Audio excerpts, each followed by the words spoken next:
Hi, everybody. It's Monday. And you're probably saying to yourself, geez, is he going to spend an hour talking about the Kentucky Derby? No, they shoot horses, don't they? I have very, very little interest. I was just chatting with Rick about that before the program began about, how one guy owns all the horses anyway. It's kind of, not just going around in a fucking circle. And no matter which one crosses the finish line first, Bob Baffert holds his hands up in the air and, big swinging dick there in Kentucky, So no, we're not going to talk about horse racing. We're here to talk about real sports, manly sports. So we won't get to the Cleveland Indians until much later. And they move down the order. But there is something that's really bothering me. And I have been watching the NBA playoffs, and I know some people are upset. Oh, you're not going to talk about the NBA. But, when we have situations like these dog days of summer where, we're kind of in between, we're really watching baseball, the end of baseball as we know it. It's no longer fun to watch. And everybody, even Rick Manning is falling asleep during games. It's either strikeout or home run. It's boring. It's a boring game. And the players are out there picking at their hemorrhoids in the infield while a pitcher throws to first 80,000 times. It's just a dull fucking game. But basketball gives us at least a fast-paced option here in the playoffs. You see, they're important games and they count. But it makes me really dislike certain athletes. And if you go back to game 3, or was it game 2, where Embiid scored 33 points and he was mucking it up for the fans, doing his little gestures, all of this nonsense. And then watching this last game, and I understand Embiid is hurt, you see, although he wasn't hurt when he was yucking it up and scoring 33 points, but he's terribly injured, you see, and sick. They didn't go the injury route. They went the sickness route after this game. He was sick as a dog. It hit him at 6 o'clock in the morning, and it was some kind of a virus. It's like, okay. Whatever you say. He played like dog shit. And you know something? I've watched LeBron James play with the flu. I've watched Willis Reed limp onto a court in Game 7 in the playoffs. For those of you who are too young, go back and read about it. The man could not walk, and he came out to a thunderous ovation in Madison Square Garden. Joel Hans Embiid is a big fucking spoiled pansy pussy wuss. That's what he is. He's a big piece of Philadelphia shit. That's what he is. And you know what process he's part of? The process of going down the shitter, which is what Philadelphia basketball has been doing for eons of time. And to sit and watch that game, they pull him out of the game. They're giving him as much rest time as they can. That game is anybody's game to grab. And Embiid doesn't even try. He looks like sad sack on the court. Where's all that fucking horse shit? In a game where you can take the lead in the series, a pivotal game in the playoffs, and Joel Hans Embiid is obviously feeling sorry for himself. Maybe he doesn't make enough money. Maybe he didn't buy a new car this week. Maybe his date after the game was going to give him a Hummer. Maybe that was the vehicle he was hoping to buy. But at any rate, not at all interested in the game he was playing. If you were sick and you didn't have much energy, I get it. But how does that make you do dumb fucking things like miss free throws? How does it make you, instead of holding the ball up when you're 7 feet tall, holding it down here and getting stripped twice on the pivotal minutes, final minutes of the game? How in the hell does that happen? And the answer is because he's a whiny little bitch. And, don't tell me that he is the next star of the NBA. Don't tell me that Karl Anthony Towns is the next face of the NBA. These people suck. Their commitment to the game is zero. Their commitment to themselves is 100%. So, honest to God. I mean, watching that game, it's like, who wanted it and who didn't want it? How am I as a fan supposed to really get into it knowing that Embiid, who is the guy they rely on to win down the stretch, wasn't even involved in the game, didn't even seem to care? And I mean, he missed the free throw and he'd hang his head. There was no fight in him whatsoever. And every time they say the same thing, well, I'm going to have to come out with more energy next time. Well, how about the last time, you stupid fuck? You can't just take days off in the playoffs. You bring it every single day. Every single day. Which brings me to the next story that I will tie in with this, and then we'll talk to our panel about all kinds, or what's left of our panel, about all kinds of fun things. LeBron James is obviously as miffed as everybody else that Magic Johnson just up and left, okay? However, ESPN on First Take, what would it be without Jay Williams, ESPN basketball analyst, who needs an analyst, saying, that was the same thing we saw when LeBron did it to Dan Gilbert. When he made his decision, he didn't call Dan Gilbert and give Dan Gilbert a heads up. This is the same thing. No, it's not, you stupid fucker.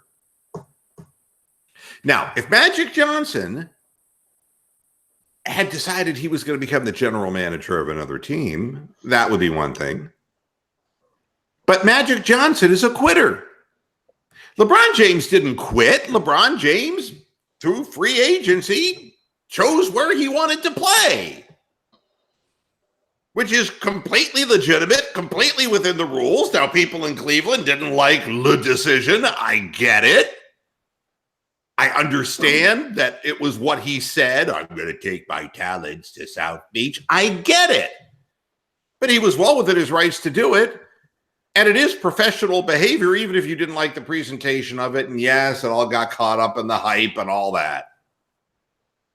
But honest to God, comparing LeBron James becoming a free agent and going to another city to Magic Johnson quitting his job without telling anybody? Are you kidding me? I'm watching Joel Embiid quit in the middle of a fucking basketball game. And I watched LeBron James play 82 fucking games in every playoff game all the way to the finals. And he was 33. Plus Olympics. Yeah. Yeah.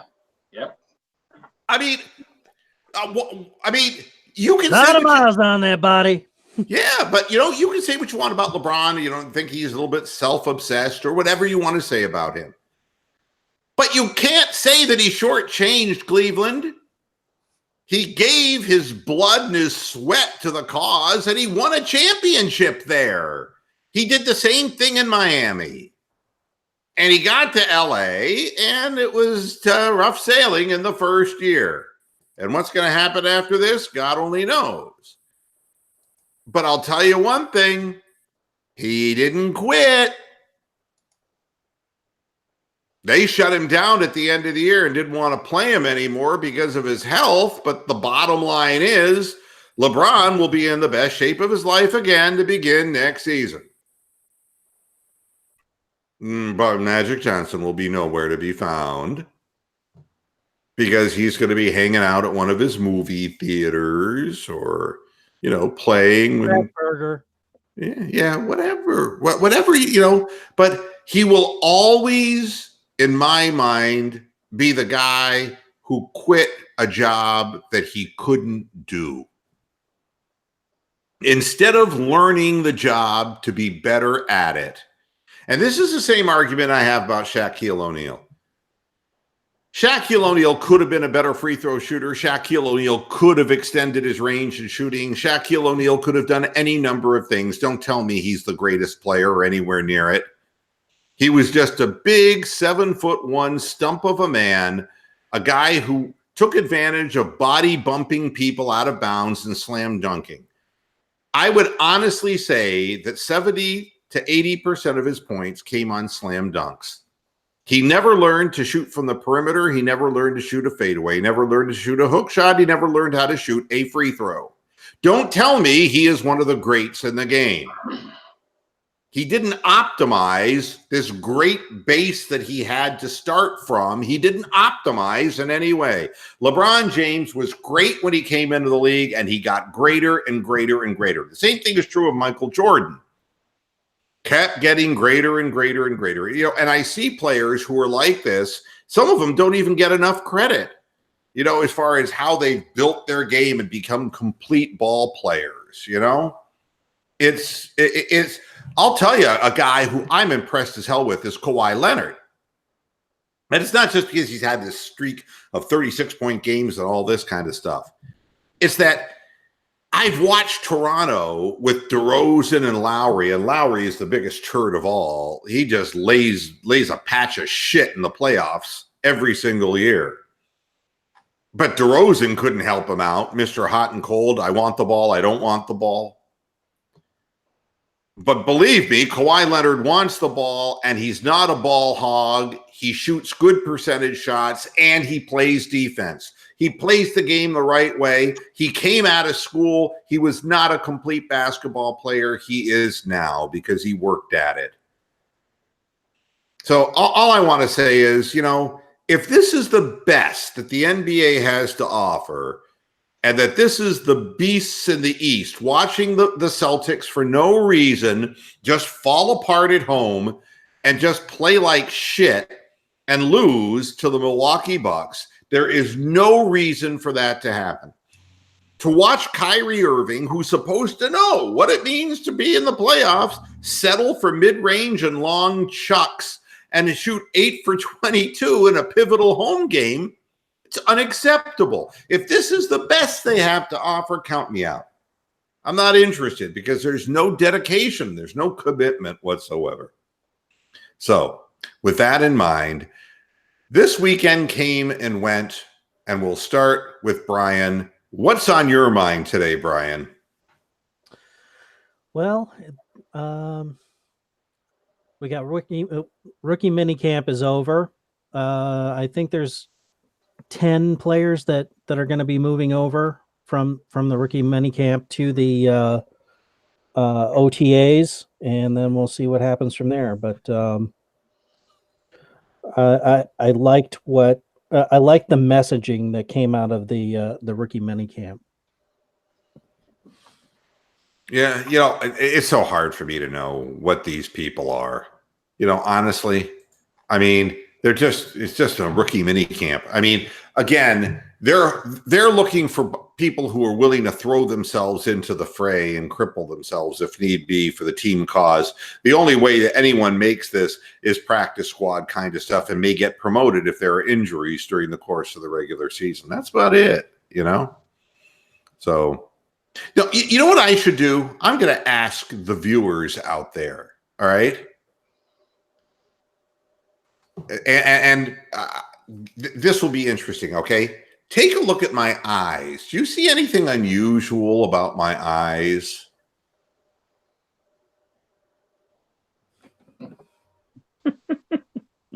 Do you?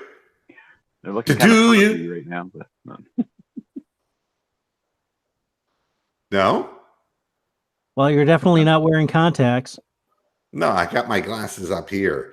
They're just small. They're just smaller than Derek Frisbee windshield wiper glasses. That's all. They're not as red as James Harden's. See? Nobody's picking up on this. But you see, if I not so cloudy. Yeah, no. I mean, I've got something that's just going across my eye there, and I can't figure out what the hell it is. I think something might be in my eye. I don't know. So at any rate, but it isn't that obvious. It isn't nearly as obvious as it was yesterday. So, see, I passed the test. Basically, besides the bags, you were very polite not to point out the bags underneath my eyes. Thank you. Those come standard, don't they? Yeah, well, with age, everything comes standard. That's part of the retirement package, believe me. And Ron Shane says at least they're not bloodshot, which just means I'm sober. and, Wow. Well, Sure that's because you're not watching the Indians. Yeah, right now. Wow. Yeah. Well, let's go to Jim Hammer. Jim, how are you? I'm doing great, Moo. How are you? Good. What's on your mind besides rookie minicamp? God, I miss Jay Bruce. Or Edwin Encarnacion. I mean, or Yandy Diaz, or yeah. I mean, and not to mention, I mean, yesterday it really wouldn't have helped because they ran out of people to pitch and brought some guy that was like parking cars earlier in the day and from Columbus and had him go out there, and he lasted 2/3 of an inning. That was nice. Yeah, Cody Anderson. Yeah, I got all excited. I'm like, hey, this is great. I get to listen to the beginning of the game, and I'm like, I'm listening. I'm like, hey, we got the bases loaded. Is Rick Vaughn in there? And then all of a sudden, it's like, boom. Okay, yeah, all right. I think it's time to go to the gym. Yeah. It was over before it began. It was. Cody Anderson is removed from 2 years removed, basically, from Tommy John surgery. And yeah, in Cody's defense, he's still working his way back to. Then why is he starting? Well, they're running out of guys. I mean, there you go. With Sunshine hurt and Kluber hurt, and I mean they got a great starting bunch of pitchers, but it's just So I mean, yesterday became the Tampa Bay approach to starting pitchers, and just have everybody pitch a couple of innings and bring some guys off the bench and whatever. But yeah, that was really rough. The whole yeah. Well, I'll tell you one thing. The game was unique in the sense that John Adams just took his drum and left after the first inning. I mean, it's over, folks, when that happens. It was horrible. And 2 hits. That's how they rewarded the home fans, They give up 10 runs and they get 2 hits. It's like Indians fever. You make sure you catch that real soon. That what Harry Doyle said, 2 goddamn hits. Yeah. Well, I'm watching Encarnacion. It's like, God, I would love to have a right-handed bat that has 10 home runs right about now. Yeah. We just, there's no planning. There's just no. And it hurts that the big 3 investment guys of Frankie, Jose, and Kippy just are, they're all batting below Mendoza. I mean, it's just tough as hell. Well, Ramirez hit below Mendoza for the back end of last year, until before August. He is Baerga out, and there is a story that goes with this. So help me, we're not knowing what it is, whether he's partying himself to death, or that he's a drug user, or whatever the fuck it is, man. That a guy that young. Or if he's just mentally impaired and he comes up just hacking away at everything and he has forgotten how to hit the ball to the opposite field. It kills me when I'm watching the games. And it's like the analysis is so remedial and it's so basic. It's like, Carlos Santana's having a hell of a season because, he finally realized there are 3 fields he can hit to. And it's like, I just want to throw my hands up into the air and say, what in the fuck is this? When Carlos Santana came up to the Cleveland Indians, he was a 300 hitter in the minor leagues at every level he played at. And he went to the other field and he had a great bat. And don't tell me that it's about anything else but money, because the players get paid for hitting home runs. Yandy Diaz would not be sitting in the minor leagues for as long as he did if he hit for power. Believe me. In the old days, Yandy Diaz would have been called up a long time ago because he had 300 at every level, including 350 at AAA. What more did he have to prove? And Jose Ramirez hit 300 at every level too. But once he hit 30 home runs in a season, all bets are off because they're not playing for the Cleveland Indians, folks. If you haven't woken up and smelled the coffee, Frankie and Jose and all of them are not playing for the Indians. They're playing for their next contract. And they want to hit home runs in bunches so they'll get a massive payday. They don't care about winning in Cleveland. They don't care about staying in Cleveland. You didn't like LeBron leaving. You're going to fucking hate these two. Because by the time that Lindor and Ramirez pack up and go bye-bye, you're going to say, oh, fuck, I don't want to see him in Yankee pinstripes. And that's exactly where you're going to see him, folks, because you ain't going to see him in Cleveland. And all you're going to do is get the trial and error of Jose Ramirez hitting 181 and swinging as hard as he can at pitches that are all the way up at his nose, and popping them up. That's what you're going to see. It is a crock of shit. The product is shit, and the people who pay to see it are stupid. That's the word I'm looking for. Stupid. And you know something? I'm going to take hell and shit for this, but the bottom line is, if you pay to see a subpar product and you keep making excuses for it, I could have told you they'd be the worst hitting team in the league. I would be the first to tell you they don't hit home runs and score runs. And I would be the first to tell you that their pitching staff that they relied 100% on would get hurt. Anybody with half a brain would know that the innings alone that Kluber has thrown, it wasn't a line drive that took him out. If you want to play Fantasyland, go ahead and play Fantasyland. But you know something? He's lost 4 miles an hour off his fastball. He's not the same pitcher. And every game that he's pitched this year, he's not Corey Kluber. That slider doesn't have the downward tilt, the bite. The plane is limited. The ball's flat over the plate. He's giving up more hits than we've ever seen him give. He's nibbling more around the plate than he is just overwhelming people and getting them out. Pitch counts are way too high for him, which has usually never been the case. He's turning into Charlie Nagy before our very eyes. And you know something? Congratulations to the front office, because we only keep the dead and dying. Bronk, what do you have to say? What's on your mind after this weekend? What's on my mind after this week? I have been watching the Cleveland Browns 2018 season over again. Okay. You may remember that I talked about watching the Jets game all the way through. You know, I got NFL League Pass. That's how I watch the games. So I can call these games up.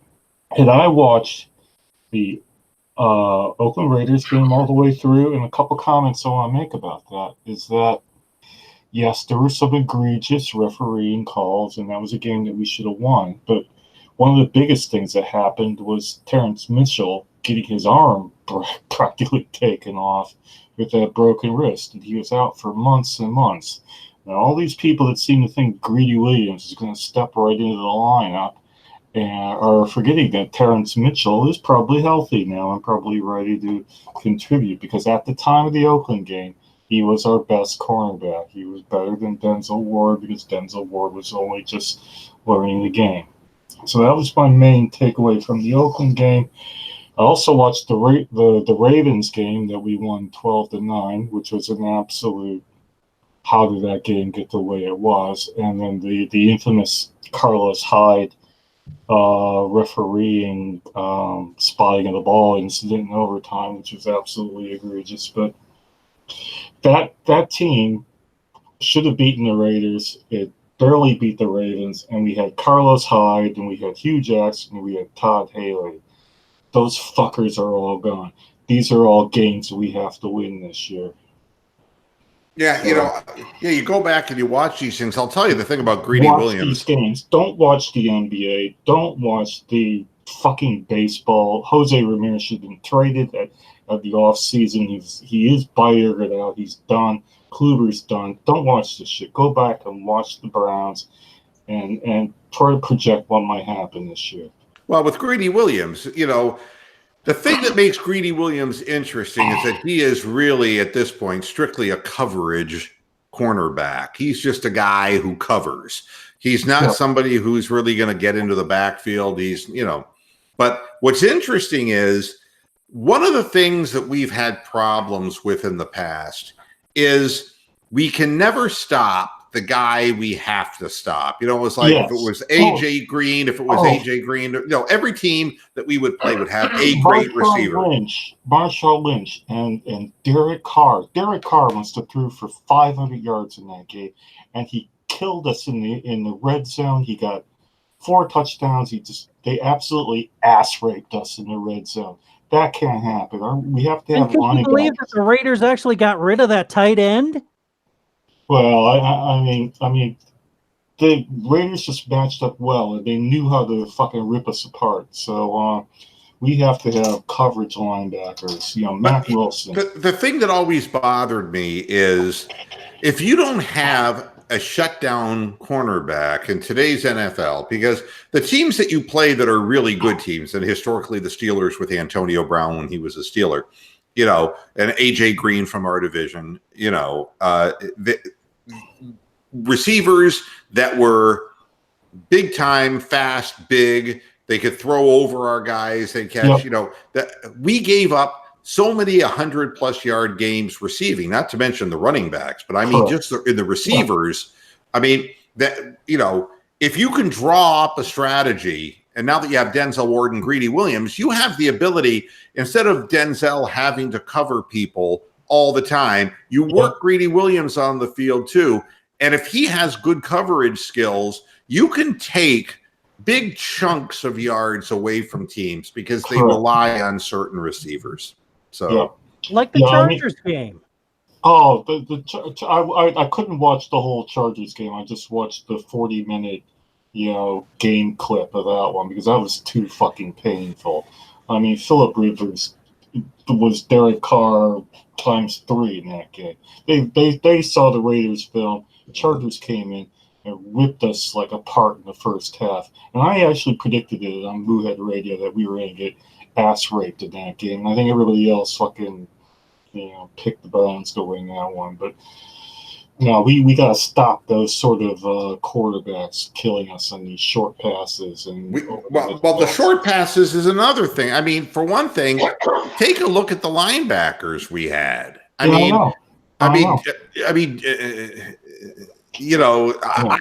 really don't think that any of those players, Jamie Collins wasn't even trying half the time. Collins had 1 sack, and the only way he got that was against the Ravens. He lined up in between in a special formation, and he was untouched. And he actually got a sack. That was the only fucking time I heard him in all 3 games. Well, the other thing is, I don't remember Kirksey ever making a big interception. I mean, Schobert is not a guy who is, gonna be a great coverage linebacker. Schobert, you usually saw him lying on the ground, getting just near the football, but not quite near enough to catch it. He'd be lying on the ground. The defensive scheme was all whacked out, and it was horrible. And we weren't getting enough pressure on the quarterback. And if what Myles Garrett says is true, then maybe Greg Williams and his stupid, I've been in the league and I have 8,422 jobs that are being offered to me within the next 42 hours. Told him only to use 2 basic moves on the, Yeah, that was the game. The Ravens game was when Garrett stepped offside about 3-4 times because he had that 2-point stance. So he was jumping offside. But the problem with Garrett was he was on every fucking snap. He didn't let the fucking guy rest. Well, but the limited moves. I mean, look, you've got to have a repertoire, and I can't count the number of times that we were beaten just with quick drop back passes, throwing to primary tight end receivers and running backs, and there's just nobody there in coverage. We need pursuit linebackers who, when they dump the ball off to a running back, that we have sure-handed tackling linebackers who can bring them down. We need to have coverage cornerbacks in order to stay with their man on an island, because the really good teams have more than one receiver capable of catching 100 yards plus of passes in a game. And then the other thing is you need safeties who, in case in coverage your cornerback happens to bite on something, that you have the ultimate center fielder. You have the guy who can cover ground and can break up the pass, and so you have your last line of defense, so to speak.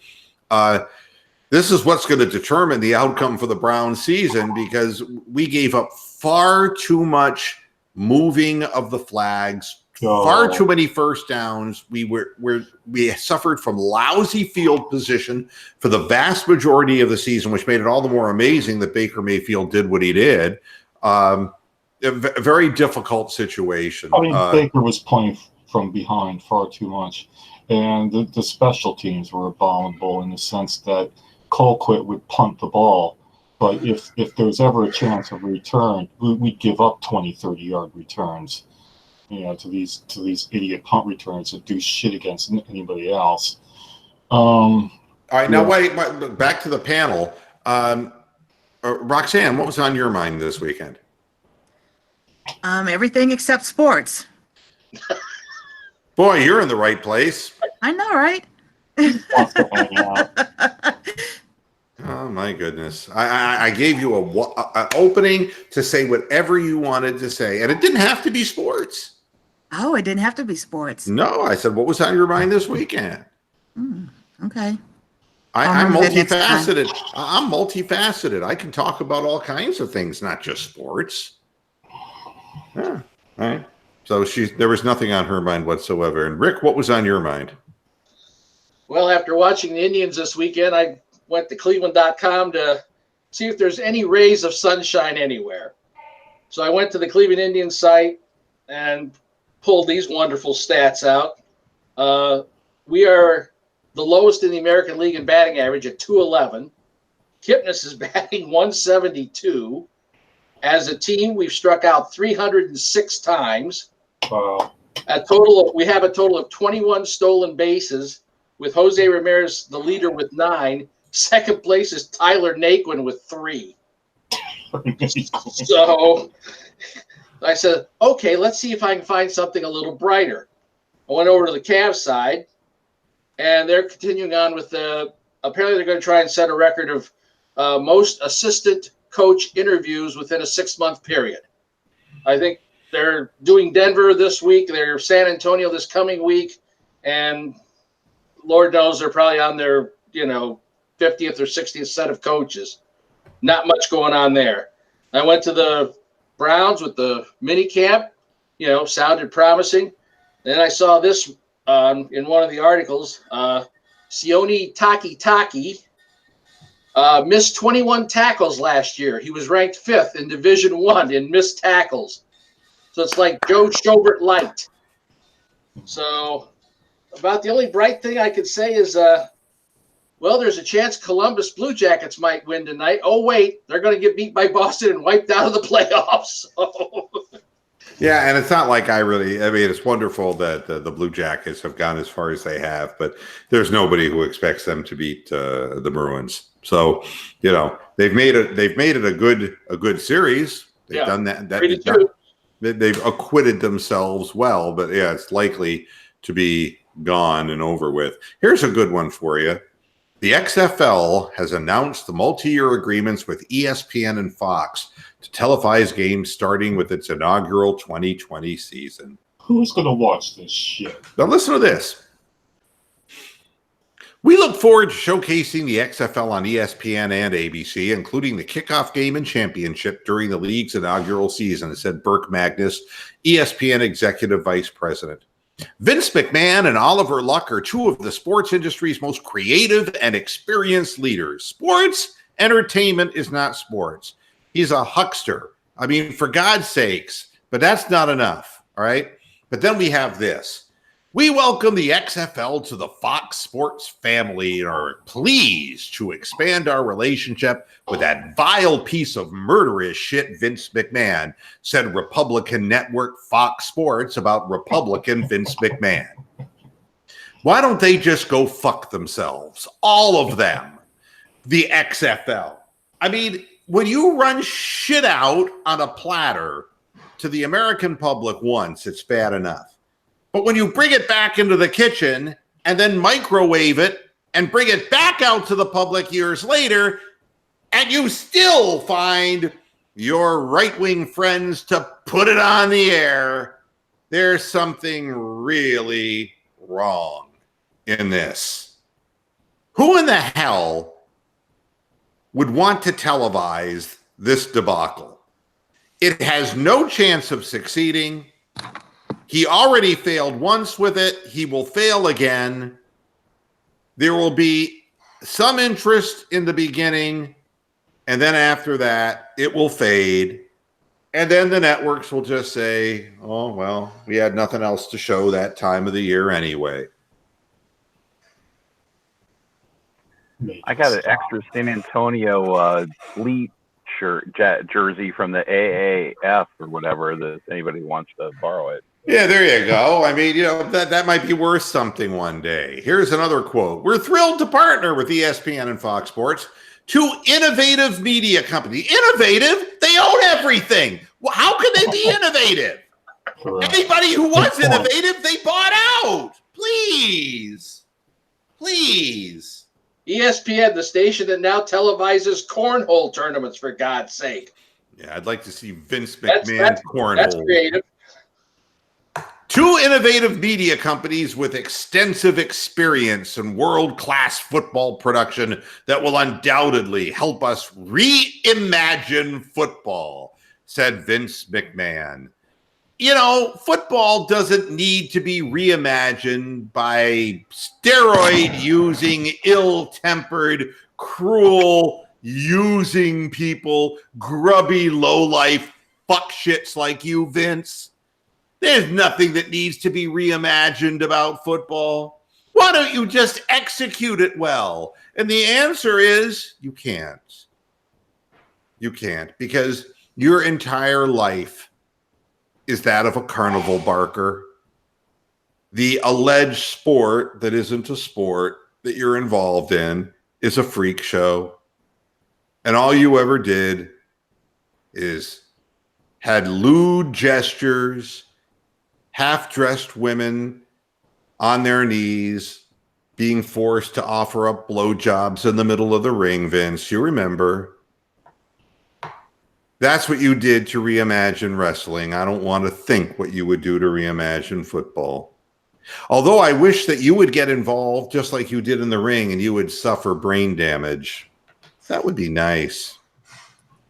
By the way, the XFL will be kicking off February 8th, 2020. That's right. Right after real football is done. Maybe bring Mel Kiper and Todd McShay, they could do a draft. And see Mel Kiper and Vince McMahon on the same stage. That ought to be a hoot. I just want to see Matt Vasgersian again. God, it's just like a nightmare that won't go away. God almighty. It's just horrible. You just killed my train of thought now with that. Oh, I'm sorry. A train wreck, yes. Train wreck. Right off the track, huh? Oh, by the way, Indians fans, as few as there really are, but they're very loud and they're very insistent. Your lifeline to your delusion is Cleveland.com. Here's your headline. Cleveland Indians prospect James Karinchak continues his rise with another dominant outing for AAA Columbus. We have to come up with somebody, for God's sakes, to try to salvage this train wreck of a pitching staff that has developed due to injury. So now we have the 23-year-old Karinchak. He tossed his second scoreless inning since joining AAA Columbus, striking out all three batters he faced in a loss at Toledo. But hey, give it up. He's pitched 2 whole innings at AAA, which is about as many as Cody Anderson did. Yeah. What the hell? What the hell? He'll be up here before the All-Star break. The thing is, about Karinchak, I don't think he's Bartolo Colon. In 12 innings this season between Columbus and AA Akron, he's 6 for 6 in save opportunities with 3 holds. We don't need a closer. He is not allowed a run, give up just 3 hits and 3 walks while striking out a staggering 30 batters. Of the 36 outs he's recorded, only 6 have put the ball in play against Karinchak. His strikeouts per 9 innings is 22.5. When Terry Francona was asked about Karinchak prior to the game against Seattle, Karinchak was recently promoted to Columbus after dominating AA Akron. Looks like a video game, Francona said. It's going to be interesting because of his stuff. He's got 2 pitches that are just like wipeout pitches in AA and AAA. He throws a 97 to 98 mile an hour fastball until he grabs his shoulder and says uncle because he rips out his rotator cuff. He is 6'3" and 230 pounds. But his big numbers were at AA, and he's only pitched 2 innings at AAA, and that's what we're resting our hopes on. That's what it's come down to, and it's only the beginning of May. You notice when you talk about the Indians, you start having like a Paul Harvey cadence to your voice, and it's like turn the other page, because you're kind of like, you do a sentence and you pause and you do a sentence. Yeah, I know. And now you know the rest of the story. The rest of the story. Good day. Page 2. And as if you haven't, it's hard for you to even talk about, isn't it? It's just like. It's like there's nothing else to talk about. I mean, for sheer badness, I mean, you could put a bat in my hands and I can strike out that much. Oh. I mean, why don't they do something that at least would, allow a guy into your lineup and, who will donate money to a necessary social cause in greater Northeast Ohio and allow him to be the DH for a night. Let him strike out too. Exactly. It would make no difference. I mean, here's a Google assignment everyone can do. I've done it before. Go back to 1948 when Lou Boudreau was player manager of the Indians and they last won the World Series, and look up how many strikeouts that Lou Boudreau had during his MVP World Series winning season and compare that to anybody on the Cleveland Indians now. Well, but you know what's amazing? How can a game that has first base, second base, third base, and home, how is it that singles, doubles, and triples have all diminished? How can 3 of the bases not even matter? I mean, but they were saying how many strikeouts there have been, how many home runs there have been, but it lost in this whole mess is how few the art of the base hit and getting a rally started. People are not hitting singles. They're not. They're not even trying to hit singles, and nobody's calling out for them to do so. Yep. There is no opportunity if you're in the stands to cheer. The wave would never have existed with baseball this way because there is no such thing as a rally.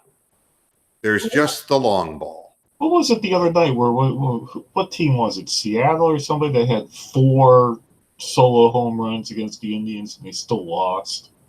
Yeah, I mean, Carrasco gave up 4 solo home runs, and they lost the game because Santana hit a 2-run homer in the bottom of the 8th. But you're not seeing any of these carousel innings where we're first and thirding people to death. You're not seeing that. No. I mean, people come up with the bases loaded and nobody out, and they swing so hard they come out of their shoes. Yep. They're not even trying to hit. The sacrifice fly is something that shouldn't even be in the rules anymore. Yeah, there's no point. It's a fluke when it happens. It doesn't. Nobody's trying to do it. I mean, it used to be a day where it was like you advance the runner. All right, there's a guy on second with nobody out, and you're not going to bunt, but you just hit it to the right side of the infield to move him to third with one out, and then the next guy does his job and hits a sac fly and brings him in. Or maybe he gets a hit and you start a rally or whatever. But the bottom line is, if you never are playing for a rally because you're not even telling your hitters, I mean, these guys, did you see Leonis Martin trying to bunt? No. My God. He's lucky to be alive, though, the dude. It reminded me of that lyric. They stab it with their steely knives, but they just can't kill the beast. I mean, it was like, my God. These guys don't even know how to bunt. It's a lost art. Yeah. You want to see singles and doubles now? Go to Wendy's. Yeah, good point. Good point. Yeah, well put. Humor. Yeah, No. Rally is a restaurant name now for a reason, That's the one that's not doing well. Yeah. Oh, God.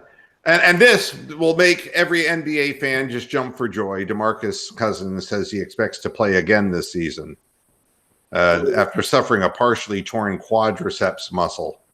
For me, my goal is I ain't planning on sitting. Well, your team's better off without you, you fat piece of shit. Why do you think you tore your quadriceps? It's like, why would you come back and play? You're going to be in worse shape than you were when you tore it. Next. He's got at least 2 ejections left in him this season. Come on. It's just crazy. And to say that he's 6'10" and 265 pounds, what a bunch of shit. That guy's 300 pounds. Yeah. I'm sorry. That guy's 300 pounds. Yeah. Remember, Draymond Green needs his role model, God almighty.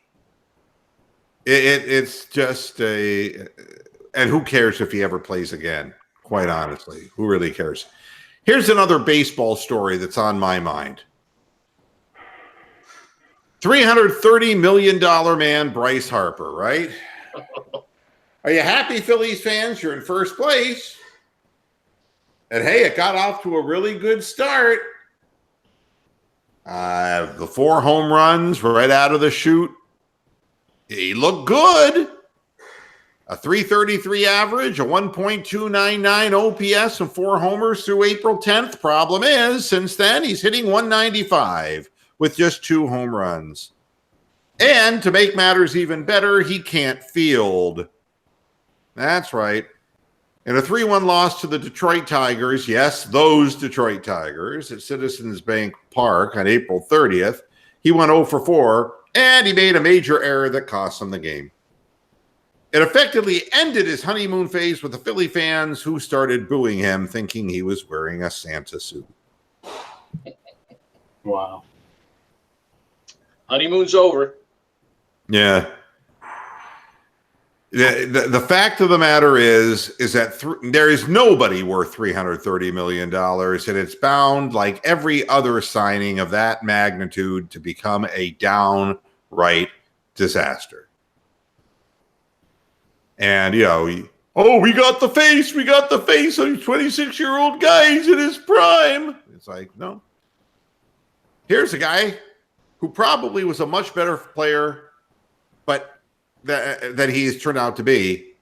But he got his $330 million because he was hitting home runs. And so the bottom line is that as long as that's the way players are going to be rewarded, that's exactly how players are going to play.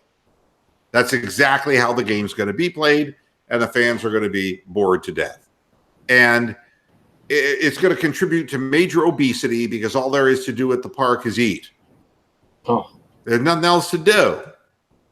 It has become, in my mind, the worst fucking sport that I can think of. I think you're right. And they probably have all those cheesesteaks, too. That'll get the pounds up in no time. It's just bizarre. Oh, bad news. Bad news. How bad is it? Really bad. Musician Peter Frampton is hanging it up. Oh, wow. Yeah, Frampton is a great guitarist, and it's a shame that people remember him for that one little brief moment when Frampton came alive. But, Peter Frampton, before that, Frampton's Camel was his band, but Peter Frampton, great guitar player, and he's been touring all these years. This is his final tour. He announced that he has inclusion body myositis. Now, I have never heard of that disease before, so I decided to look it up. It's Dr. Moo. Wow. That's IBM is what its initials, inclusion body myositis. And what it is a wasting away of muscles. Mm-hmm. And Frampton basically was explaining that he has lost musculature in his legs, his arms, and his hands, and that it hasn't stopped him from playing, and he's still playing well, but it's reached a point now where he's not going to be able to anymore. This is his final tour. And, it's unbelievable where all these diseases come from, fewer than 200,000 cases of this per year.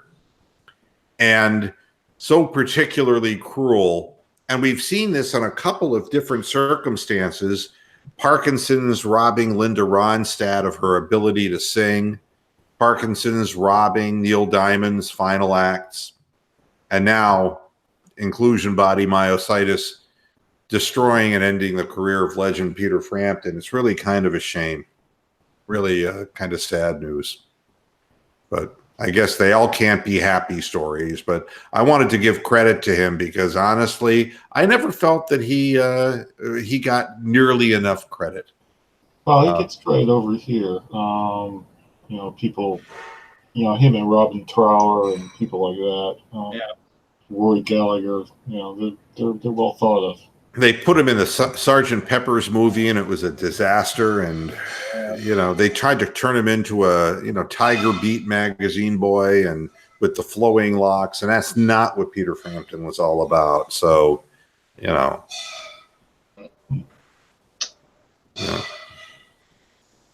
Wow, that's a downer, man.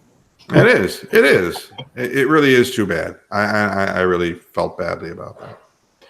But at any rate, all that's left for me to talk about is we know that we have nothing much to talk about in football right now. It's kind of that dead spot. But there was an article at Cleveland.com that did have some substance to it, talking about what happens. What happens to quarterbacks in their second year when they have a flip of head coach and a flip of offensive coordinator.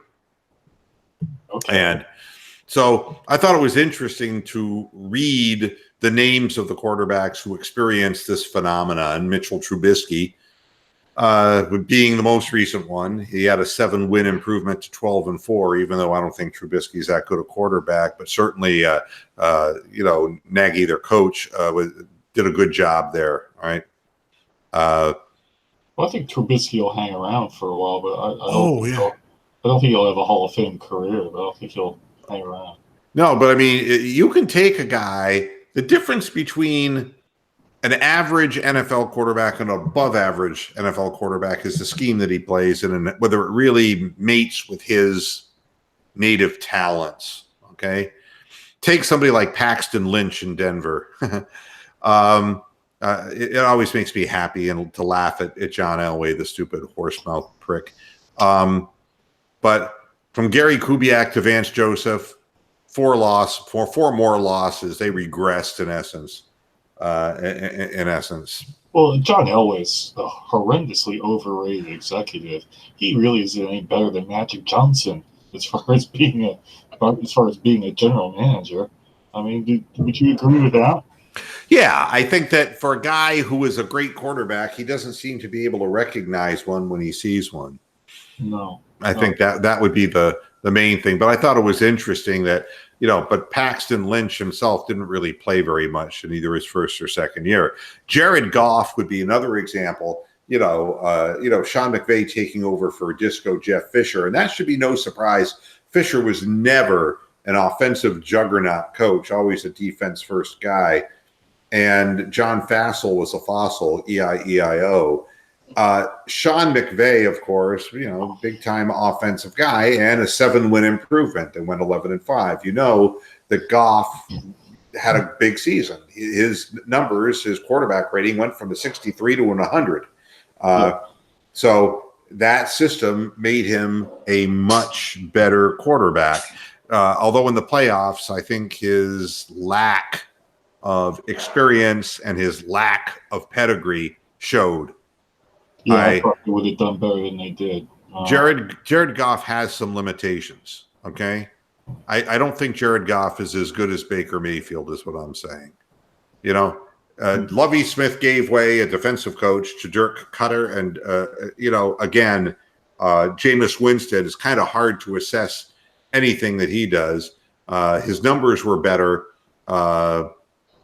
They contended for a playoff spot, but they missed it.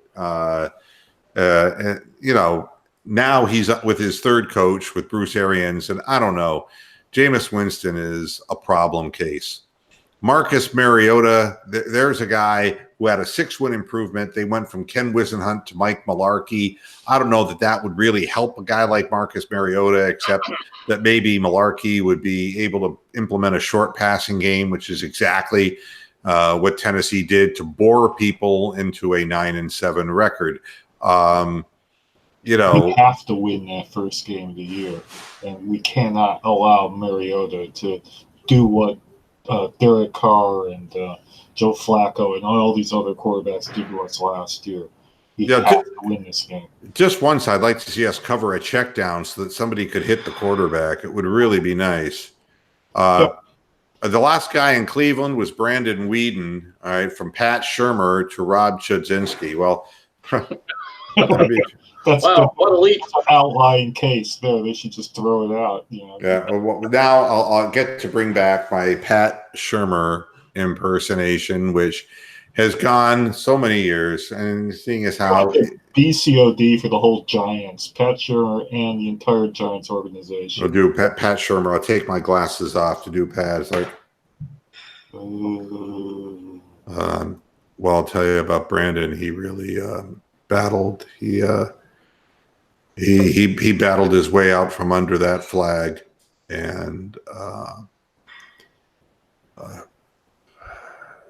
who did we just play? I'm really, and I don't want any of you members of the press writing bad things about me or about my team, and I don't know most of you by name because I don't remember names very well. I just found myself in New York, and I feel like Forrest Gump. I mean, really. He's a shocker. BCOD for the whole Giants. Fuck it. The guy you want to talk about, now you know what it was like being the Browns. If you're a Giants fan, we should all feel sorry for them. By the way, I'm rubbing it in their nose, man. People forget that Weeden was 29 years old when he was a rookie, so he had plenty of years to get that stupid. He's an established stupid star. Wow. Yeah. And the fact of the matter is, under Chudzinski, he started 5 games and he lost all of them. Under Shurmur, he threw for 3,385 yards, but he threw 17 interceptions. Nothing was going to make Brandon Weeden anything but Brandon Weeden. Then there's Blaine Gabbert. Oh, he's awful. Yeah. His coach transition was from Jack Del Rio to Dolores Del Rio, the actress from the I don't know where the hell that came from. Wow. I know. It's like that. Even Roxanne was laughing. Roxanne's like, hey, I even got that one. Jack Del Rio and Mel Tucker to Mike Mularkey, and on and on and on it goes. So Blaine Gabbert, the name Mike Mularkey keeps coming up because he keeps getting fired from other teams, And the fact of the matter is, Gabbert just sucks, and it doesn't really matter. None of his stats matter because he just blows. Then there's Tim Tebow. He transitioned from Josh McDaniels and Eric Studsville to John Fox, and eventually transitioned into the female gender. No. We don't hear about Tim Tebow in baseball either. Tim Tebow is one of those people who may be number one in God's eyes, according to him, but boy, as a professional athlete, failure, doing the wrong thing, being insistent about doing things that he couldn't do. So Tim Tebow, he did have a 4-win improvement, when he moved up to John Fox, but then that team became a much more winning football team once Tebow was gone trying to play baseball. Defense and the home field advantage in Denver. That's right. Only lose 1 game a year just from the fucking atmosphere and stadium they have and 5,000 feet up. They shouldn't lose games at home. And then you have Matt Leinart, who went from Dennis Green, they were who we thought they were, to Ken Whisenhunt. And he actually coaxed an 8-8 season out of Leinart, which was really Ken Whisenhunt's highest moment in the NFL. So, wow. By the way, Mike Sherman to Mike McCarthy, Aaron Rodgers got a 4-win improvement to 8-8. But but he was sitting on the bench So what is the point of this Cleveland.com article that they've Well, I mean, they're looking at, the question is, okay, we know that Baker Mayfield looked good the second half of the season, but there's a lot of changes going on with a guy who's never been a head coach before, and there's a new offensive coordinator, and you don't know how it's going to really wind up. I mean, he's not going to call the plays. Monken's not going to call the plays, but they're not going to be the little draw 'em up in the dirt plays that, we're hoping that Freddie Kitchens will be able to see what plays the team runs well in Monken's offensive scheme and that the players all learn it. But there's a lot of moving pieces in this, a lot. Well, I mean, just hopefully all the coaching staff works together as a team instead of out trying to stab each other like they clearly were during Hard Knocks last year. They fucking hated each other. It was quite clear. Yeah, well, I don't think it's going to be that kind of a situation. I think that what Freddie's got to do is he's got to weed down the playbook so that in a new system, let's run the plays that the quarterback runs well. Let's figure out where the chemistry lies on this team and what plays are blocked well and execute them. Because if we go out with this whole new playbook, there's going to be mistakes made and people can get hurt when mistakes are made. Omitted blocks can really cost you a lot when you're not familiar with the playbook. So I guess the point of the article is by going further and deeper into the Rex Grossmans and Joey Harringtons and the Chad Penningtons of the world, that this has happened a number of times in NFL history where a player after their first year winds up with a completely different head coach and offensive coordinator. Well, and what impact it will have on Baker. The one thing I can say is Baker's not Achilles Smith. I mean, Baker knows how to learn an offense, and I'm sure that a lot of the things that the Browns did well will be integrated, maybe in different terminology under the new offense, but there has to be a tip of the cap toward things that were done well last year. I don't even buy the whole premise of this article. I think it's a special case. I think Kitchens was the coordinator the last half of the year. I don't think there's going to be a whole brand new offense brought in. I mean, I could be wrong. I don't know anything, but I think there'll be a lot of continuity. Whereas these other people, they cleaned house and they brought in new staffs. I just don't even see the point of this article. I'm looking at the chat room, and Lux Interior is saying Vanessa Del Rio. And I'm sorry, I'm going to top you on this. It's Los Del Rio. Hey, Macarena. Okay. Look, I mean, I can Del Rio anyone into the ground. Okay, don't challenge me on my Del Rio knowledge. Wow. I know. The show's over. Everybody's dead. Yeah, I know. It's like, hey, but I just want to congratulate Cody Anderson for giving it the old college try. Congratulations. And we really wish you well. And once your arm is back in one whole piece, I hope you come back and pitch another 2/3 of an inning for us real soon. Well, I'm going to be watching the Cleveland-Tampa Bay game, so they'll put me in a bad mood. Well, by the way, what is the score of the Indians game now, anybody? It was 3-0 last I saw. Who's winning? It was already 3-0. Sox, of course. So, hey, I'm about to play a little trivia as the team named Black Cow of Death. So I just thought I'd. Oh, good. That's good. So what you're saying is we still haven't scored. Oh, it's 4-0 now. It's 4-0. Yeah. It's in the fourth inning. It's kind of like my dating life back when I used to hang out with Bronco. I still haven't scored. So there you go. How long before they shake up this whole thing? I mean, my God, how many innings in a row without scoring could they go? I mean, they got 2 hits so far. 2? The whole game. Wow. That's given the hometown crowd a lot to cheer about. That's it for this edition of Moohead Radio. Now, you all rush to your televisions and watch the Tribe. We'll be back again on Friday to talk about how bad the Tribe sucks again. Until then, hasta la vista, Pasture Heads. Good night. Bye.